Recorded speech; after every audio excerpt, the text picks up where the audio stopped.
Hello guys, welcome to my workshop on this cold winter's morn. In the last video I fabricated the fenders for this Messerschmitt, and in this video I'm going to attempt to get the whole body and all the metal parts ready for paint. Now there's not much to say about that, even though there's a lot of work that needs to be done, but basically I'm going to be taking out all the dents and filling up all the holes in the body and in the other parts for the body, and then I'm going to put some Bondo on there and straighten everything out, and then I can put some primer on it and get it ready for paint. The most important thing is I need to degrease everything very well, because the body has been standing for quite some time, so that I don't get any fish eyes or pits in my primer. Now the first thing that I want to do is I want to fit that engine cover or the boot part on this body over here, and to do that I need to fabricate some hinges because it didn't have any hinges. So I'm going to be doing that first, fabricating the hinges, putting that boot on the back over here, and then I can move to the front and see if I can fit the upper part of this cockpit, and then just see how everything fits. And then I'm going to start straightening everything out and putting some bond on there and primer, and thus getting it ready for paint. So let's do it.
Okay guys, so there we go. As you can see, I have now finished with the hinges for this back section, and I installed all the metal parts, which is basically just this cab over here, to make sure that it fits.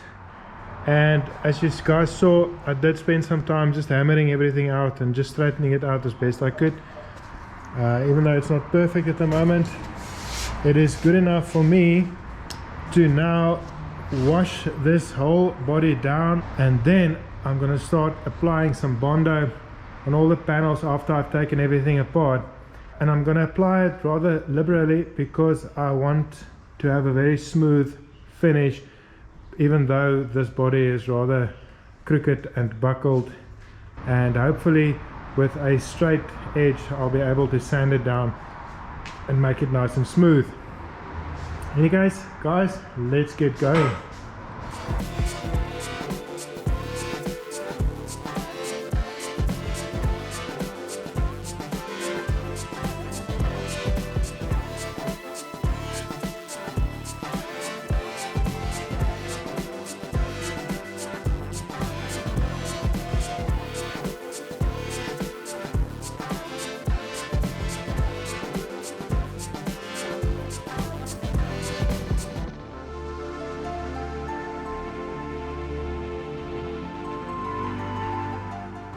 Okay guys, I just want to bring you up to speed. I've now taken apart the whole car after I've fitted and made sure that everything fits, and I also spent some more time just to ding out some of the dents and to just finish off that piece that Graham from We Are Racing so kindly welded on to the back for me.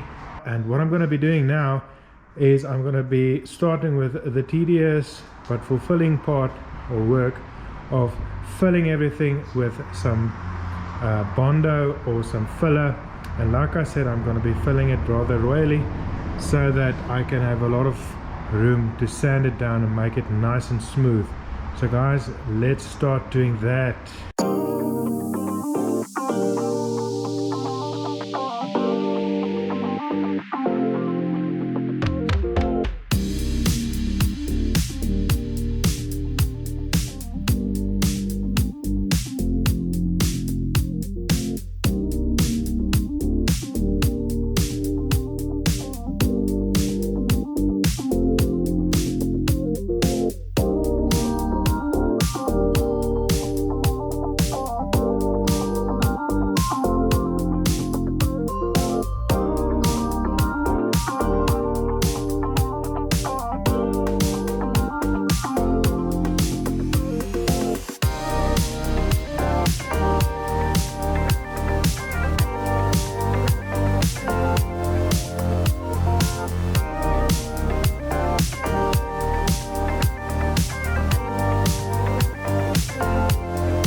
Okay guys, so I just want to bring you up to speed. I have now started sanding down all the body panels, and just to show you guys what I do is, for those of you that might be interested, I put a lot of body filler on these panels, but I sand down most of it. As you can see, I've gone through quite a couple of places.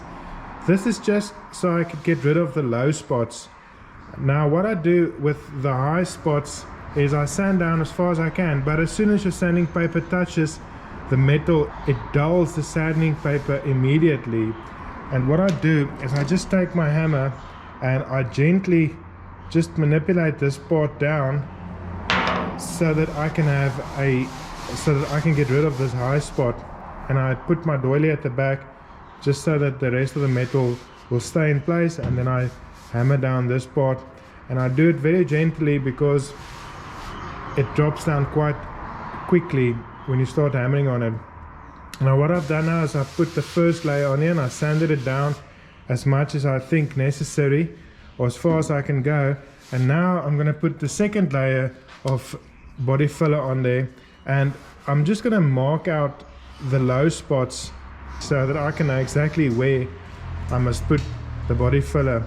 Now it's rather important that you use your hands, because sometimes you cannot see the low spot, but you can definitely feel it with your hand, and if you can feel it, it will definitely show on your final product. So you need to get rid of all the low spots and irregularities in this body panel, because like I said, it doesn't matter how good of a painter you are, if you don't prepare your panel perfectly, you're not going to have a good result at the end of the day. So this part, even though it takes the longest time as far as preparing a body for painting, this is the most important part, because you need to get your panel 100% straight and right, and then we can put some primer on there. But this has taken many days to do so far, and it's still going to take me a couple of days to prep these panels properly. So I'm not even going to do a time lapse of that. I will update you in the next scene where everything is ready so that we can put some primer on this body. Let's do that. One eternity later. Okay, cool guys, I have finished sanding down all of these panels and filling them and sanding them as many times as it took, and I'm satisfied that all the dents and unevenness in all of these panels have been resolved. So now I can paint it with a primer, which is also a filling primer, just to get rid of those last scratches and so on in the panels. So I'm going to be doing that now. After I've just dusted all of these panels, I can do that, and I'm going to leave you guys with that, with a time lapse of that. But before you guys go, I just want to ask if you guys maybe have any suggestions of the color that you think I could make this little Messerschmitt.